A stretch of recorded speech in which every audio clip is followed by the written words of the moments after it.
Now let's talk a little about bacterial genetics.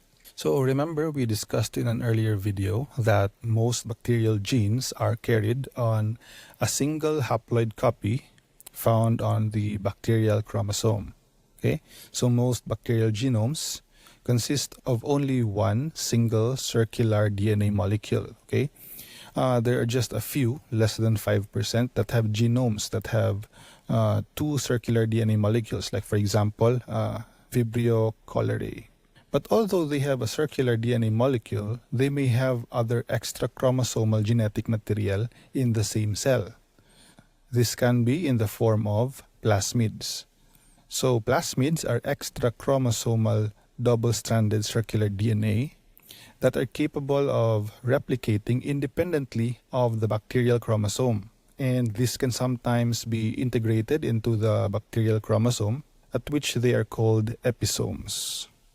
You should also know that one bacterial cell can have as many as 1,000 copies of the same plasmid inside. Now, why are plasmids significant? Remember, plasmids are genetic material and they can code for anything, including those that increase the virulence of bacteria, like for example, secretion of exotoxins and even antibiotic resistance, okay?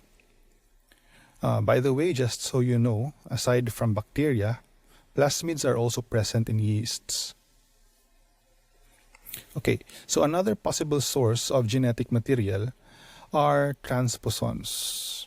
So these are genetic elements that contain several genes within the DNA, and these are able to transfer from one area of the DNA to another area in the same chromosome, or even to another genetic material like to plasmids, and so also to other bacterial cells. So they are very mobile genes. That's why they're also called jumping genes, no? Igsoone, jumping jack. So they transfer themselves to other genetic materials and insert themselves into the genetic material, causing insertion mutations. Okay, so these DNA particles can actually be considered to be infectious to us humans. How? So transposons can also code for drug-resistant enzymes, for toxins, or metabolic enzymes or other enzymes. And they can cause mutations in the genes into which they insert and alter the expression of other genes, of nearby genes. Okay? So this becomes important to us, especially if the genes affected are those involved or those that increase the virulence factor of bacteria. So this can give the bacteria new abilities and causing the bacteria to cause damage to our tissues when previously they shouldn't have been able to, right? Okay, so now to help in their survival, bacterial DNA can actually communicate with each other and exchange genetic material with each other. So intrabacterially and interbacterially, no? Okay, so these are just terms I made up myself, no? But you get the point, right? This process is called horizontal gene transfer, or HGT.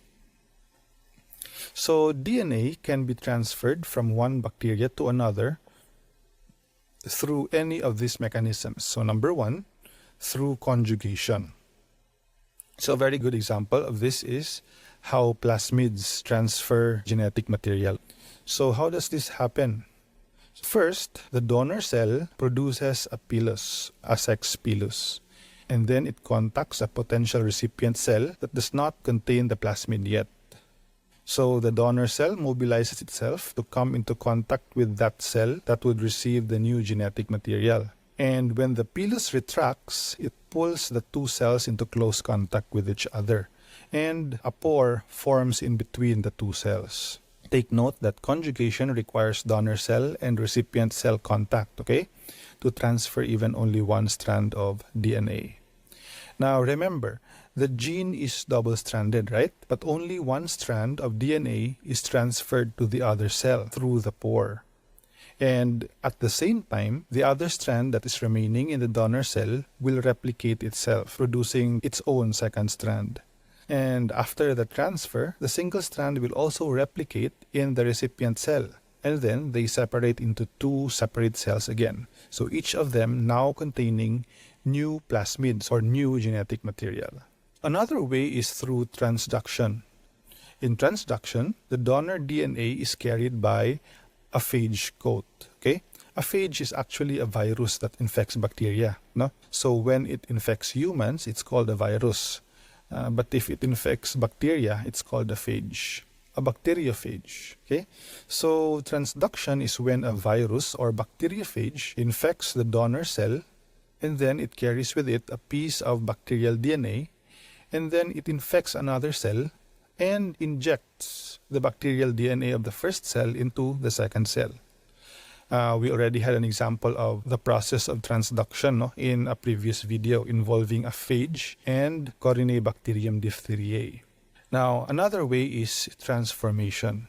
Okay? In transformation, naked DNA from the environment is taken up by the cell, and then it is incorporated in its cell membrane and eventually incorporated into its chromosome.